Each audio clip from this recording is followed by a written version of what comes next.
Ang instruction po niya, ganito yung obligasyon para kay Senator Jinggoy. So alam niyo na kung paano aatakihin ang programa ng project natin. So lahat po ng ito dahil 25-30% narinig po natin kay Engineer Alcantara. So persado po na maging substandard ng proyekto or maging ghost na lang? Nakakasigurado po ako na lahat po ng proyekto sa Bulacan First substandard po. Lahat ng proyekto? Particular na ang flood control, tama po ba? Lahat po. Opo, Your Honor. Substandard. Pangulong Bongbong Marcos, nagkatotoo ang kanyang mga sinabi. Ang ating Pangulo may isang salita, lahat natutupad na. Halika, atin itong pag-usapan mga kaibigan. Meron ng freeze order. Ang alam ko ay kakasuhan na ng NBI. Yeah, may recommendation, May recommendation. na para kasuhan. Si yung pong dalawang senador. Ang tanong doon, ba't daw wala pa si Senator? Pangulong Bongbong Marcos, may isang salita, lahat natutupad. Pero paano kung ang pangakong ito ay sinusubok ngayon ng pinakamalaking iskandalo ng taon? At paano kung may mga pangalan na kahit kayo ay magugulat kapag lumabas? Mananatili ka hanggang dulo dahil sa video na ito iisa-isahin natin ang mga revelasyon, aksyon at mga kritikal na tanong na dapat nating itanong sa Pangulo mismo.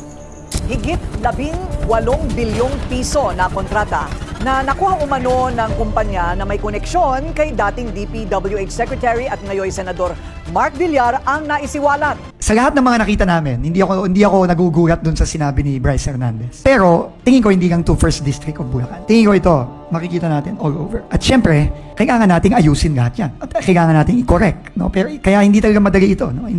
These are thousands of projects all over the country. So, we have no choice. We have to fix them. I don't know how yet. I don't know how long it will take, but we have to fix them. And those contractors have to pay for them. Sumabog ang issue ng korupsyon. Hindi lang ito maliit na anomalya. Ito ay tungkol sa flood control projects na aabot umano sa trilyon ang nawawala. Pero hindi lang iyon, sinasabi ng mga whistleblowers na mayroong kickback na 25% sa bawat proyekto hanggang 30%. Kaya hindi nakakapagtaka na bumaha ng galit ang tao, hindi lang literal kundi sa kalsada rin. Kami po, inuutusan lang po na ayusin yung mga pera. Itong amount na to para sa ganito, ihanda mo dyan, may pagbibigyan yan. Ganun lang po, sinesegregate po namin yung mga pera. Si Senator Jinggoy Ejercito Estrada, Senator Joel Villanueva, Yusek Robert Bernardo, at D. Alcantara. Ang sabi po ng boss ko dito ay 30% ang commitment dito. Nagkaroon ng trilyon peso march, pero hindi lang ito simpleng protesta. Nagkaroon ng sagupaan sa mismong rally. Pero bago ang lahat ng mga ito, balik muna tayo noong National Heroes Day. Agosto, sa kanyang talumpati, sinabi ni Pangulong Bongbong Marcos ang pinakabagong kaaway ng bayan ay hindi dayuhan, hindi rebellion, kundi korupsyon mismo.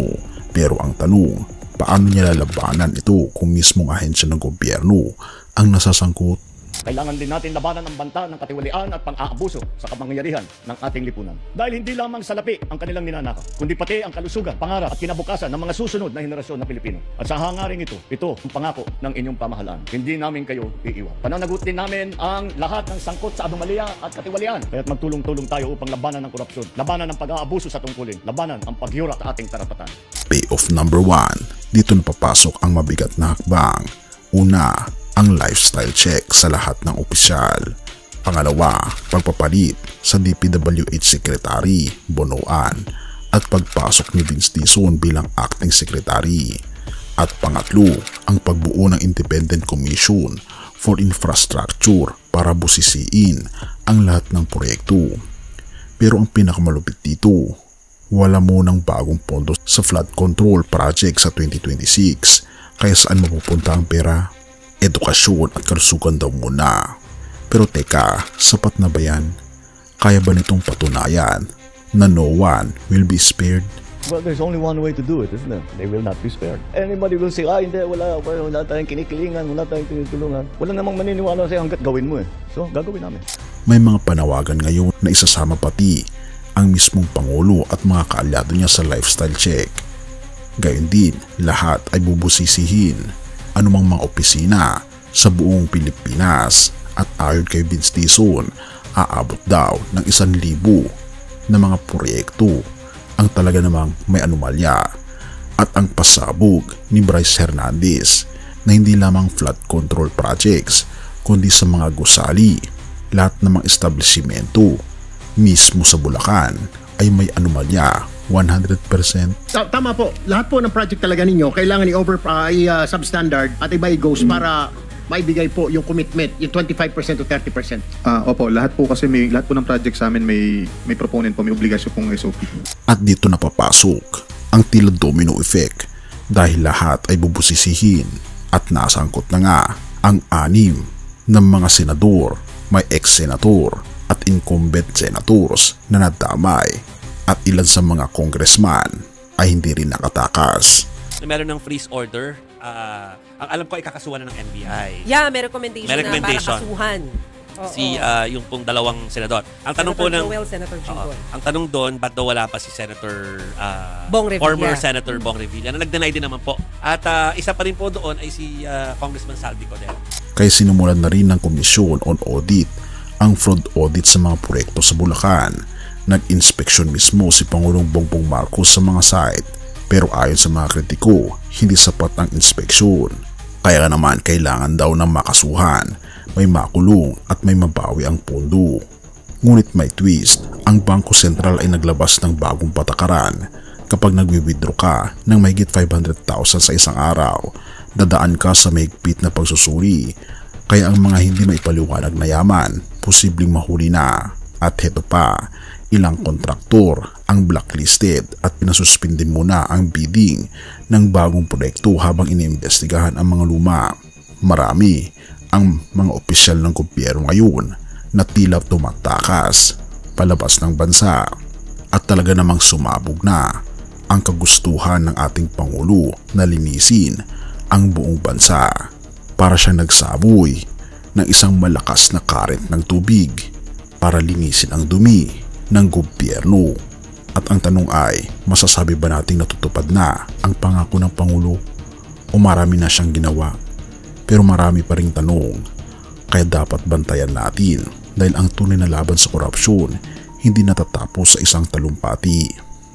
Sa gitna ng lahat ng iskandalo, galit at kaguluhan tungkol sa korupsyon, may mas malalim tayong dapat pag-isipan.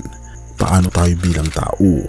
Handa ba tayong hayaang linisin tayo ng ating Panginoon Diyos mula sa kasalanan at kamalian? Dahil sa huli, ang tunay na hustisya ay nagmumula hindi sa gobyerno, kundi sa ating Panginoon Diyos mismo. Sa Gawa 3 verse 19 sinasabi, kaya't magsisi kayo at magbalik loob sa Diyos upang mapawi ang inyong mga kasalanan at dumating ang mga panahon ng kagalakan mula sa Panginoon. Ito ang paalala na kahit gaano karumi ang mundo, kahit gaano kagulo ang lipunan, may pag-asa sa pagbabalik loob sa ating Panginoon Kristo. Kaibigan, ang hustisya, pag-ibig at awa na hinahanap natin sa gobyerno ay makikita lamang natin sa ating Panginoon Jesus na siyang nagbayad ng lahat ng kasalanan natin sa krus para malinis tayo, para may bagong simula. Kaya kung pagod ka na sa kasamaan ng mundo, kung gusto mong maging bahagi ng pagbabago, lumapit ka sa ating Panginoon Jesus dahil sabi niya, lumapit kayo sa akin, kayong lahat na napapagal at nabibigatan, at kayo'y aking bibigyan ng kapahingahan. Purihin ang ating Panginoon Diyos at tayo manalangin. Ama naming Diyos na mga pangyarihan sa lahat, lumalapit po kami sa iyo sa oras na ito. Nakikita namin ang katiwalian sa paligid, pero higit dito, nakikita namin ang pangangailangan namin ng paglilinis sa aming sariling puso.